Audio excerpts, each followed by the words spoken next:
The Wounded Healer, written and narrated by Kaplan, featuring Ashley Parker, Trent Toney, and Troy Toney.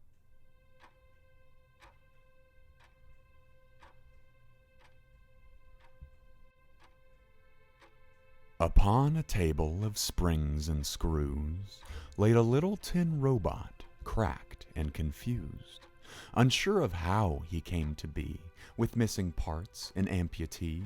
If only he could find the manual he came with and the parts to be fully mechanical and fit to be played with. My maker will complete me? Surely he isn't content with me lacking an arm and a leg, with my metal all bent, left unfinished? He asked, dismayed and disabled, but not a minute had passed he realized why he laid on that table, for he noticed a scribble written on one of his sides. A penny? He read as he swallowed his pride. How could this be that I'm so worthless to them? Marked for sale for 1 cent that was etched in by pen. His circuits were shaken and they cluttered with noise, for he was not being built but had been slowly destroyed. I'll be the last to get taken. I'm just a purposeless toy. Why was I even created if I cannot be enjoyed? There he sat in the dark, ridden with gloom. When his eyes grew accustomed to the dimly lit room, he noticed toys of all colors, sizes, and shapes, some that were little and others so great he couldn't fixate his eyes, or he didn't know where to stare, why they all looked like prizes that you could win at the fair. He felt envy and sorrow, for he felt so alone, because he knew by tomorrow that they would all have a home. I wish to be them! He said with a stutter, as he managed to rise from his pile of clutter, using a lamp as a crutch at the edge of the desk. He exclaimed this weak plea as he drew in a breath. If anyone can hear me, this will be all that I ask.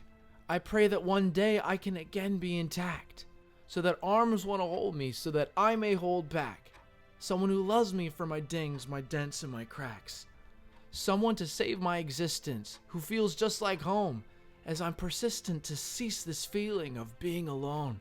I wish to be chosen. I want a family, a friend. I wish to be loved, so that I may feel whole again. He's awake! Cried a toy. The room suddenly shifted. Stutters turned into mutters, the volume fluttered and lifted. All of the toys burst into a violent applause. Don't you know who you are? You've mended our scars. The Tin Man was confused as he stood in front of the choir, and amongst all of the ruckus the sunrise made the room brighter. Aghast the toy stood as he peered towards the shelves, as he noticed many of their pieces were parts of himself. The buttons that once sat on his chest and his hands, that once used to trigger different calls and commands, bright buttons of color once suitably comprised, were now a toy elephant's big, beautiful eyes. The metal that was compiled from his arm and his leg was melted and welded in various ways.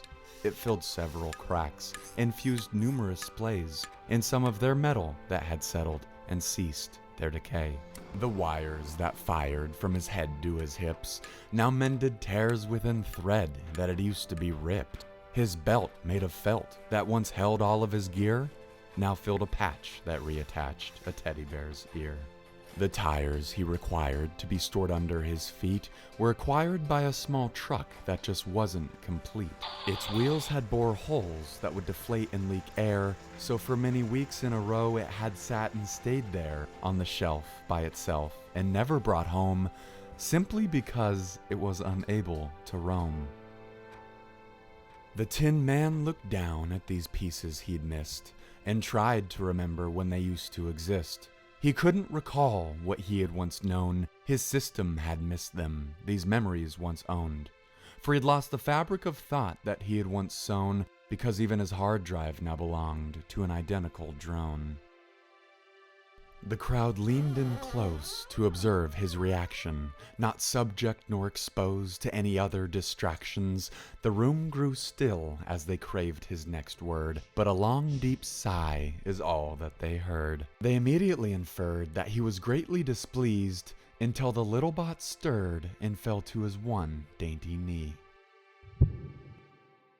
I am whole, he pronounced as he managed to croak, the room keeping accounts of these words that he spoke.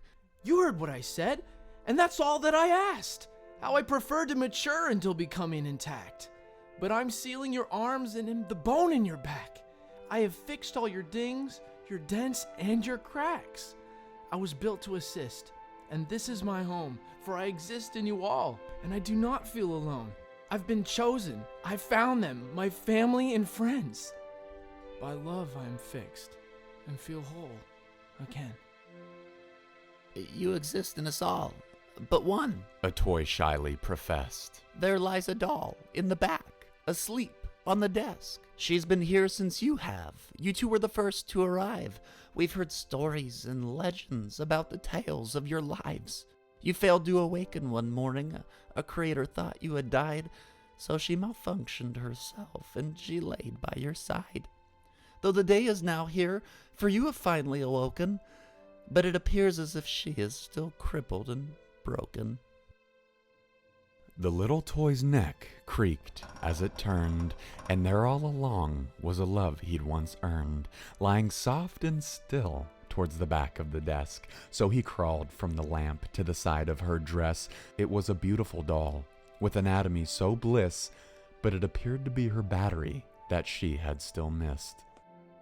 As the little bot gazed upon the hole in her side, 3 drops of oil fell down from his eyes. They don't make them any longer. One toy implored. We've checked all the toys and we've scoured the store, but you two are much older and we're simply no help. But I must add that the same battery resides in yourself. The robot couldn't remember a past spent by her side, but he saw them together when he gazed in her eyes. His hand grazed the space where the battery had once been, and it stumbled upon a letter that was scribbled in pen. My love, it read at the top of the note, so he scrambled to read the rest that she wrote. if you are reading this, it will be all that I ask. I pray that one day we will again be intact, so that your arms want to hold me, so that I may hold back. For you loved me for my dings, my dents, and my cracks. I pray to keep our existence, so please come on home, as I'm persistent to cease this feeling, this being alone. It is you that I've chosen. You're my family, my friend. I wish to be loved so that I may feel whole again. Your heart completes mine, and you're loved by so many, but it's time to come home, for I love you. Signed, Penny. The ink started to smear as oil dripped from his face, as memories sparked his circuits of her warming embrace. No hard drive required for him to remember his friend, and the time she etched her name into his side with a pen. The broken tin man, with his metal all cracked, looked down at his body and the parts that he lacked, then peered towards the shelves at these parts of himself, and his little heart swelled when he saw them all looking back. Aware that what hindered him had been so essential, and what made him so different is what had made him so special. Not what he kept for himself that determined his wealth, but by how many he helped is what made him truly successful. Gripping his battery, he ripped it with might, and clicked it in place within his inflicted bride. Her eyes fluttered open, and in that quick moment, he muttered this devotion as he started to die. Today, my sweet darling, we are finally intact, for I complete you and you're my better half. I'll spark the circuit in your brain. I'll be the current in your veins. This way we'll remain forever attached. I now live within you, so do not feel alone. Where you go, I will go, and together we'll roam. My solitude has ceased, which has relinquished my grief. Please know that I'm at peace, for I have found my way home.